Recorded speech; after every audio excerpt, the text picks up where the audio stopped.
உப்பு காத்து ஊத காத்து சுத்தும் கடல் கரைய பார்த்து சத்தியமா கோயில் கொண்ட சுப்பையா எங்க குப்பத்துக்கு குல விளக்கு நீ ஐயா. வாட காத்து வீச பார்த்து அலையை எடுத்து வலைய போட்டு மீன் பிடிக்கும் தொழில் நடக்குது முத்தையா. கரை மீண்டு வர காவல் உந்தன் வேலையா.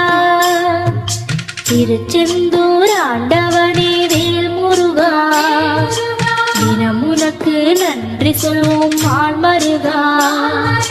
திருவடியில் தவம் இருப்போம் திருமுருகா. தீப்பெழுது நலமெனவே